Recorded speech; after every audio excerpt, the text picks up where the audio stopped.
Well, thank you all for coming. It's a really exciting day.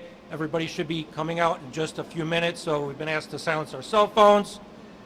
And we've got just a short speaking portion, about 5 or 6 speakers, and then tours afterwards. And so there should have been a flyer with the different tour stops. So after the speaking portion, we'll just take about a 10-minute break. So if you want to get some coffee or something off the buffet, and then the shop and the classrooms will be open for tours. So again, thank you very much. It's really fun to see everybody back here at Daly College and see new friends here, and have a good time.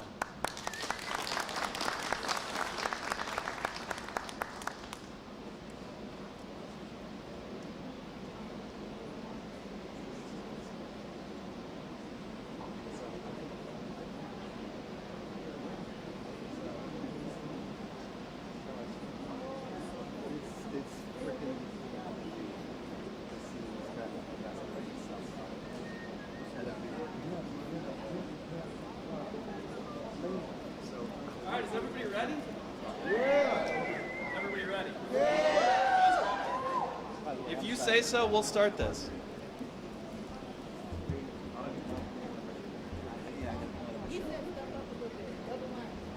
Thanks for being here.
Probably.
Good morning, everyone. Good morning. On behalf of the faculty, staff, and students here at Richard J. Daley College and the Chancellor of City Colleges of Chicago, Juan Salgado, welcome to Daley College's Manufacturing, Technology, and Engineering Center, or as we refer to it as MTech. It is home to City Colleges of Chicago Center of Excellence in Advanced Manufacturing. I'd like to acknowledge some elected officials that are with us today. State Representative Teresa Ma. State Representative Angela Guerrero-Cuera. State Representative Cyril Nichols. Daley College is honored to be chosen as a state's partner in the Make It in Illinois campaign. Through and because of the leadership of our Governor, J.B. Pritzker, and his team at DCEO, we are here today. From quantum to advanced manufacturing, Governor Pritzker is passionate about creating a vibrant and a thriving state of Illinois and our economy in Illinois. The state has committed through the Make It in Illinois campaign to bring us all together, industry, employers, the community, and educational institutions, including community colleges like Daley College, to ensure that we seize the tremendous opportunities in advanced manufacturing. As Daley faculty, staff, students, community members, and industry leaders know, and as you can see from the state-of-the-art facility that we're currently in, MTech, manufacturing is and has evolved. And Illinois is evolving with it. Every day we prepare students like Nate Bowers, and you will have an opportunity to hear from Nate Bowers shortly, for the modern manufacturing roles that our industry demands and we provide the workforce for.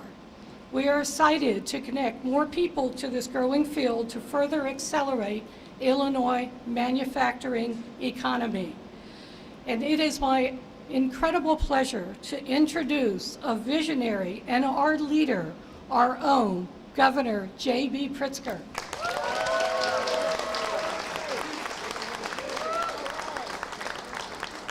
Well, good morning, everyone. Good morning. Excellent. Thank you all for being here. What a pleasure it is, and what a beautiful day. I wish we could call class outside today, but it wouldn't allow us to show off the great equipment and manufacturing environment that we want everybody to see. I want to give a special thanks to Janine Janoski for hosting us today, Nate Bowers, who's representing the students here, the entire team at the Richard J. Daley College, You really do make us feel at home. The future of Illinois is being forged at places like this, the Manufacturing Technology Engineering Center, and you can certainly feel that here today. October is National Manufacturing Month, which has special meaning for the leading manufacturing state in the industrial Midwest. For generations, makers of goods from automobiles to heavy machinery to food processing have depended upon the strength and stability of Illinois' manufacturing sector. Despite that storied history, when I first took office in 2019, a lot of people were saying that our best days were behind us. Through years of neglect and sometimes mismanagement in Springfield, economic development in Illinois had waned. But over the last 5 years, with shoulder to the wheel, Illinois manufacturing is undergoing a period of growth and transformation that is powering a notable economic turnaround.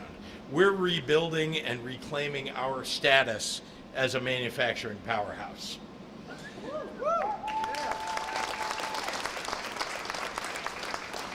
There are many folks in this room who have been instrumental in that revival. Sarah Hartwick of the Illinois Manufacturers Association and her, well, today silent partner because he's not here, Mark Denzler.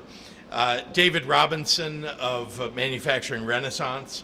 My partners in the General Assembly, whose names you heard, Representative Angie Guerrero Cuellar, Teresa Ma, Cyril Nichols. I want you to know that if you don't send great people to Springfield to serve in the legislature, we can't get all these great things done. So thank you to all of you. I also want to recognize Director Kristen Richards of the Illinois Department of Commerce and Economic Opportunity. And those folks whose names I have called out are just a few of the great people who have made today happen and make us a state that has a trajectory that is second to none toward becoming the leading state in the country in manufacturing. Their collective efforts, your collective efforts, alongside the workers who are powering that growth on shop floors across the state and the owners who are reinvesting in our state.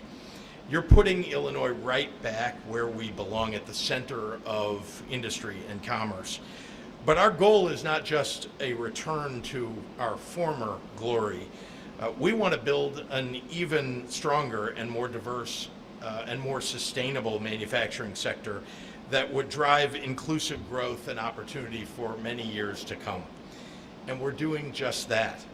We're investing in our workforce, from vocational training in high schools to advanced manufacturing training academies at Illinois community colleges to union pre-apprenticeship and apprenticeship programs.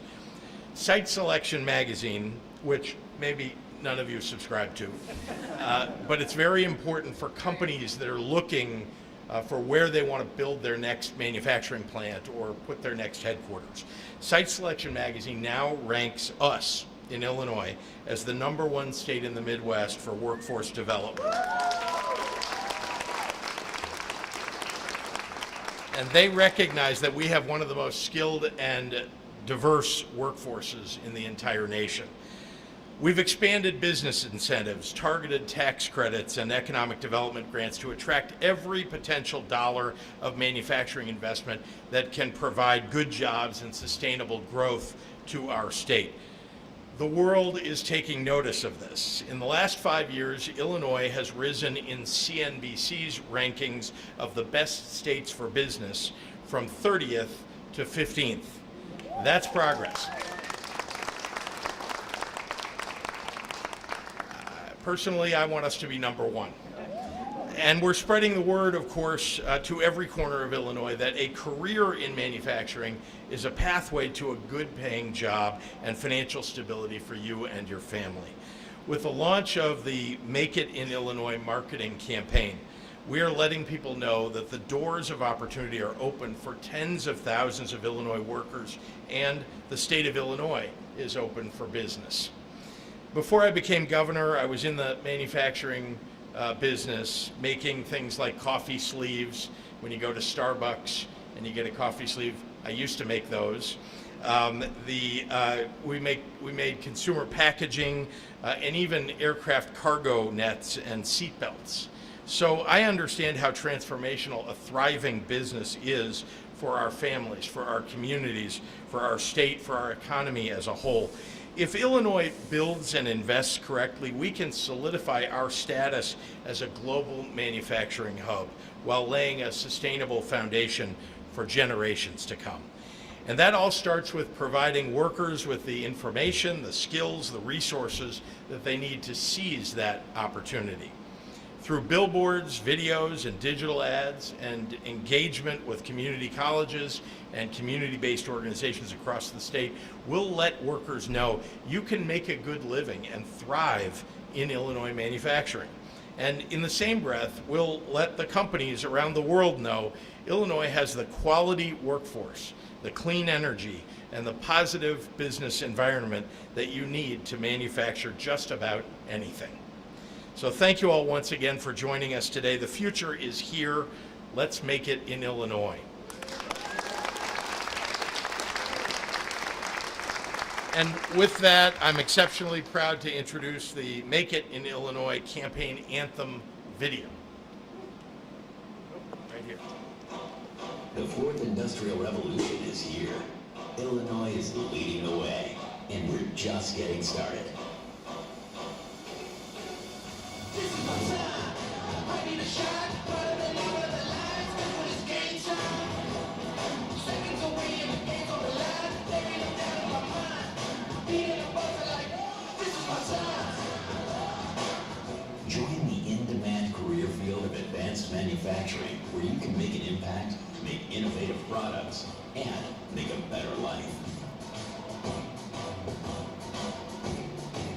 Earn on average between $45,000 and $100,000 with minimal on-the-job training or a short-term training certificate. Then, don't stop. 3, 2, 1, watch out, here I come. This is my time. Fuel your passion. This is the future of manufacturing, and the future is here. This is my time.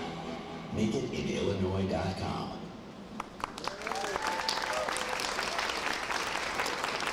It's now my great pleasure to introduce our spectacular director of the Illinois Department of Commerce and Economic Opportunity, Kristen Richards. Kristen. Thank you, Governor Pritzker. Good morning. My name is Kristen Richards, and I am the director of the Illinois Department of Commerce and Economic Opportunity, or DCEO. I'm thrilled to be here at Daly College to kick off Manufacturing Month by launching the Make It in Illinois marketing campaign. What an incredible kickoff video. I really want to thank my colleagues at DCEO for the effort they put into making this launch possible. Thank you to Daly College for having us here today. This state-of-the-art manufacturing training and education facility is a prime example of their continued investment in Illinois students and in Illinois' workforce pipeline, which is the very best in the Midwest. And they're such an important part of Illinois' more than $1 trillion economic success story. And to the valued members of this campaign's expert advisory council, including my friends at IMEC and IMA, thank you for your continued partnership and leadership in building and growing Illinois' manufacturing industry, a key pillar of our state's economy, and for your valuable assistance, advising, and contributing to this campaign. Now, the diversity of Illinois' manufacturing sector is second to none. With 14,000 companies employing more than 650,000 hardworking Illinoisans in every corner of our state, manufacturing indeed is in our DNA. It's our history, it's part of who we are as Illinoisans, and advanced manufacturing is a target high-growth sector in the state's recently released 5-year economic development growth plan. With onshoring and the rapidly growing clean energy manufacturing industry, more Illinoisans have an opportunity to secure good-paying jobs and help meet future workforce challenges. From supporting the state's world-class infrastructure, which is ranked the top 6 in the country by CNBC, to creating new, groundbreaking technologies, manufacturers are contributing to Illinois' record-setting economic development. The investments we make to grow our manufacturing ecosystem today will pave the way for future makers, and no one knows that better than Governor Pritzker, who has championed manufacturing and made unprecedented investments in training programs, incentives, and infrastructure. Under his leadership, we've been able to create this first-of-its-kind manufacturing marketing campaign in Illinois. Now, beginning today, you'll have the opportunity to hear success stories from students, apprentices, and employees. And the testimonials are coming from groups representative of this diverse industry. One of my favorite aspects of this campaign is the advertisements in our neighboring states. This is a reminder to our neighbors across Illinois borders. Illinois is the best place to live, work, and do business. And Illinois is home to good-paying manufacturing jobs that will set you and your families up for success. I encourage everyone to please visit makeitinillinois.com to learn more about the campaign and manufacturing jobs in your region. Thank you for joining us this morning, and now I'd like to turn it over to Sarah Hartwick, Vice President of Education and Workforce at the Illinois Manufacturers Association.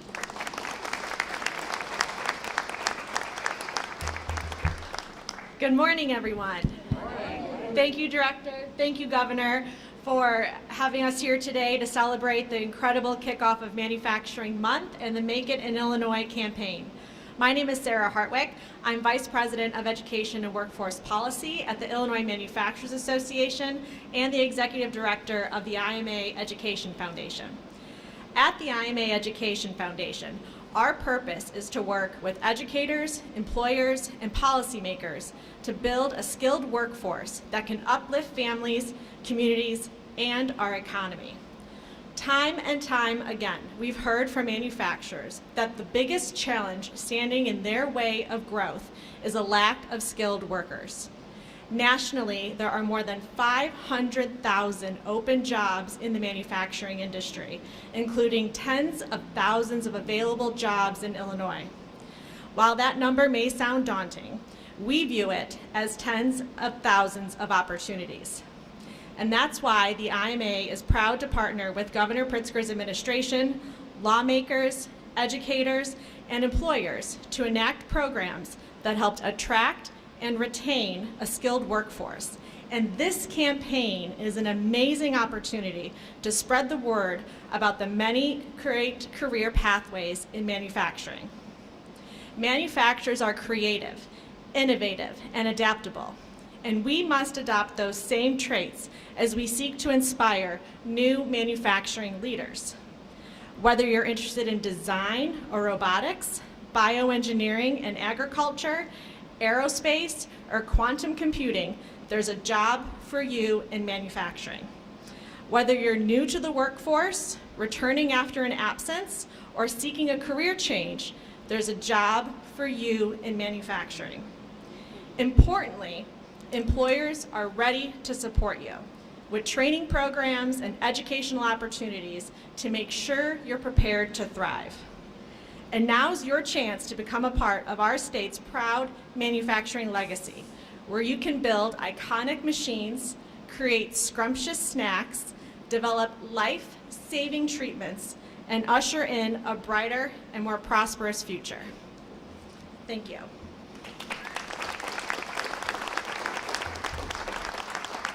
And it is now my pleasure to turn the mic over to David Robinson, who is the Director of External Affairs for Manufacturing Renaissance.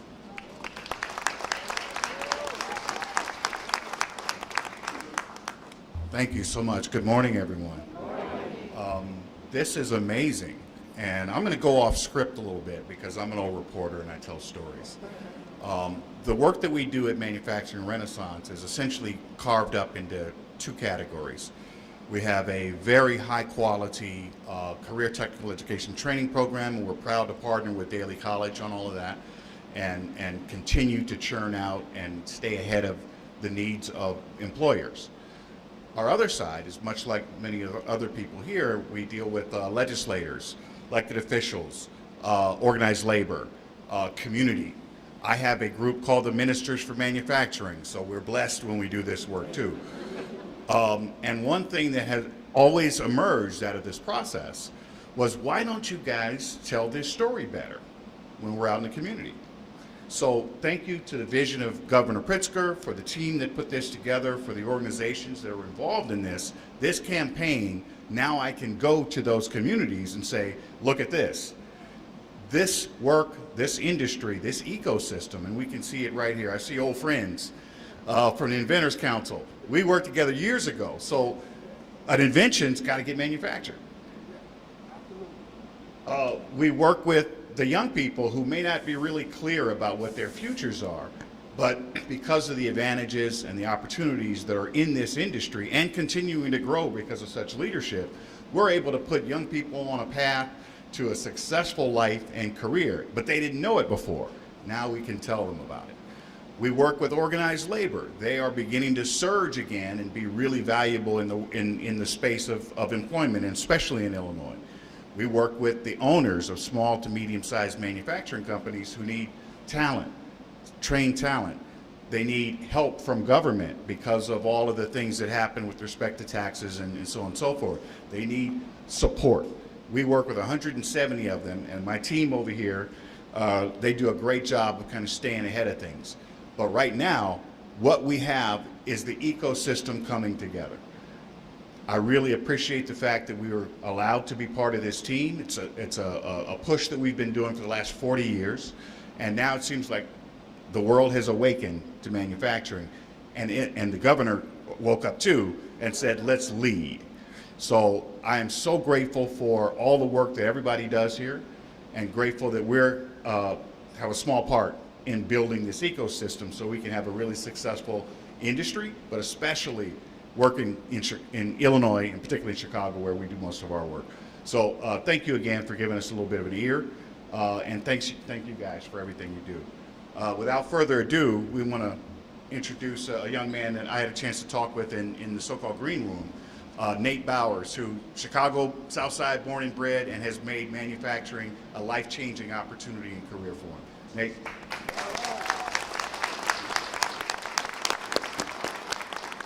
Good day, everyone. How is everyone doing today? This is a pretty big classroom. I did not expect this today. But, however, I am one of the products of MTech and Daly College. Just to show you guys that it actually does work, and just to give you guys a little bit of background about myself, I am a single father, and once I ran into the program, it definitely gave me an opportunity and a new platform to expand and grow. And so, once I graduated the program and I actually got some experience within the field, I came back home and I applied for a job with Richard Daly College. And they hired me part-time to give me the full 360 experience of coming to school, give it back to the community, and also being able to showcase what I've actually learned. So it was a pretty great experience, and if anything wasn't real to you today, this is real. I don't have any script, and I appreciate the platform, and I appreciate you guys for showing up as beautiful as you are. Give a round of applause for yourselves. And I did come from the Weekend Warriors program. So that was like a third-party organization that partnered with CCC, and they worked together and they curated me. And so it was a pretty dope experience. And like they said, it is a cornucopia amount of jobs out there that could definitely jumpstart you and put you and your family in the space that you want to be in. And so now I want to turn it over to Governor Pritzker.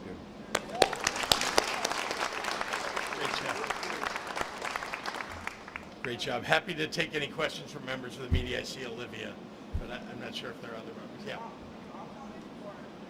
Sure, either way. Governor, we meet late tonight. We're here during this spin room.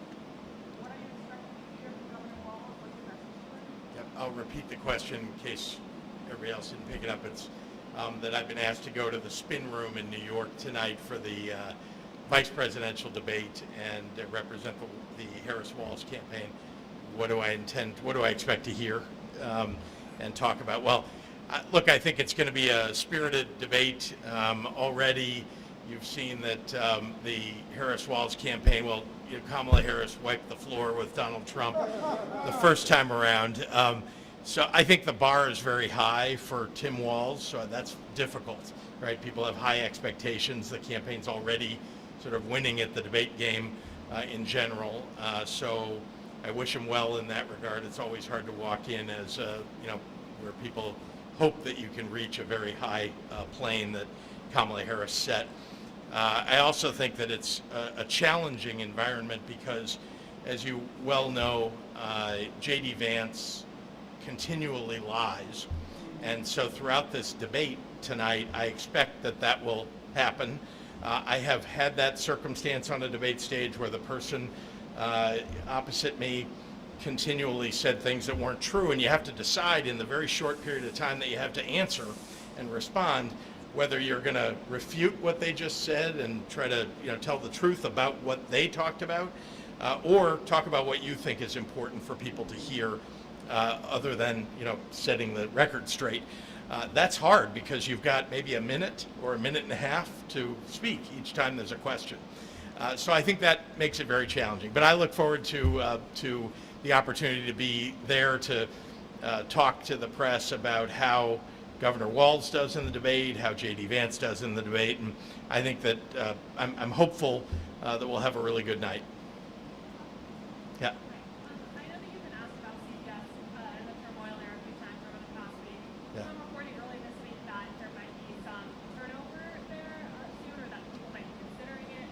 I guess if that Turnover among CPS on the board. Yeah. I'm wondering if you could comment on that, like if people are considering, resigning or turning over, what would you hope they consider? What would I hope they would consider before they might make a decision like that? Yeah. First of all, I do not know the members of the Chicago Board of Education that were appointed by the mayor. I would hope that their number one consideration is what's best for the students and for their parents and families. That ought to be uppermost in everybody's minds. And stability, getting a contract done, those are two, very, very high priorities. Let's get past this contract negotiation as best they can with the resources that are available to do that. It's always a compromise. I mean, I've been governor now for 5.5 years. I've gone through 2 sets of union negotiations. In fact, more than that, because they're often stragglers that we negotiate at other times. But and everybody has to compromise because there isn't all the money in the world available to do all the things that we'd all like to do. And then at the same time, you want to make sure that you're recognizing the dignity that the workers deserve, and that the pay that they deserve and the benefits that they deserve. So those are the competing forces. I hope that those things get taken into consideration by all the members of the Board of Education. I hope people don't resign. I don't know why they should or would at this point. We're about to elect at least half of the school board in November. So, if you think about it, it's 5 weeks away. At a minimum, let's, elect those new members. Yeah. Over the weekend you were in Arizona. Thoughts on swing states and where things stand right now? Arizona. I was in Arizona last weekend, 117 degrees, everybody.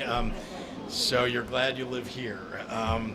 But it is a great state, and I had the opportunity to speak to a number of different groups, including a canvassing group that was going out to knock on doors in 117-degree heat, and others who were making phone calls from the headquarters.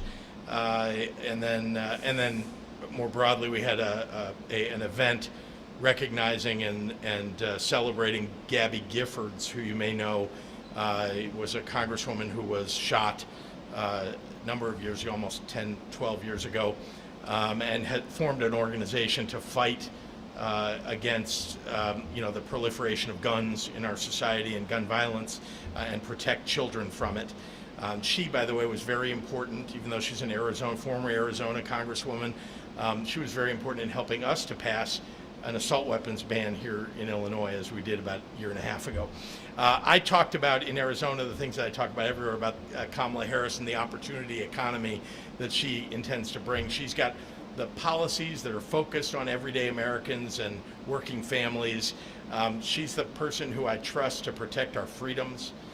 And as I talk to people about that, people nod their heads, and it's what most people want for our country.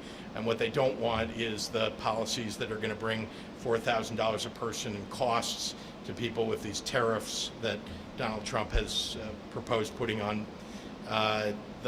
Those tariffs, just for all of you who are history buffs, you may remember that the thing that really drove the United States into a Great Depression were called the Smoot-Hawley tariffs.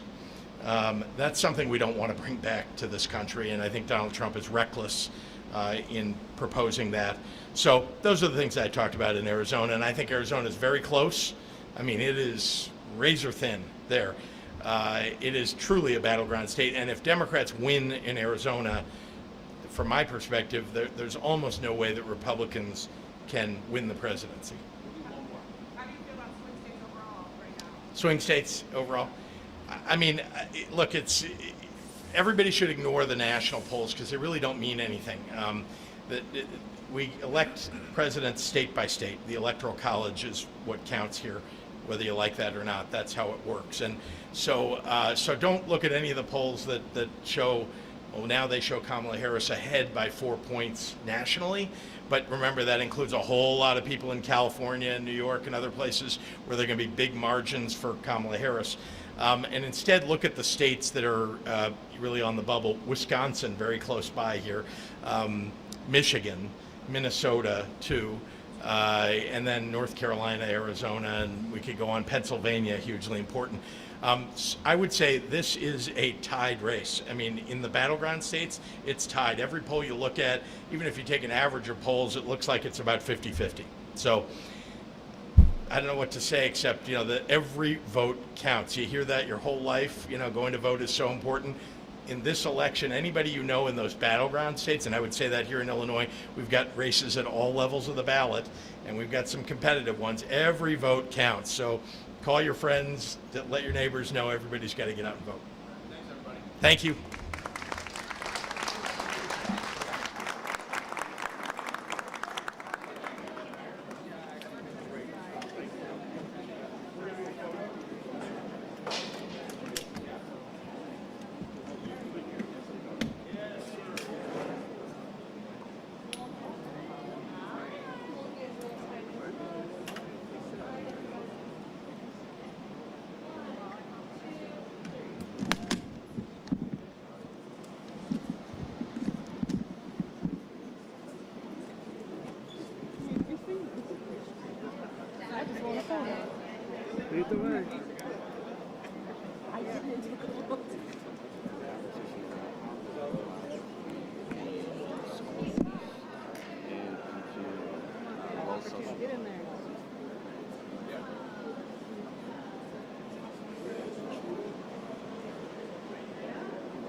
Didn't even have to say anything.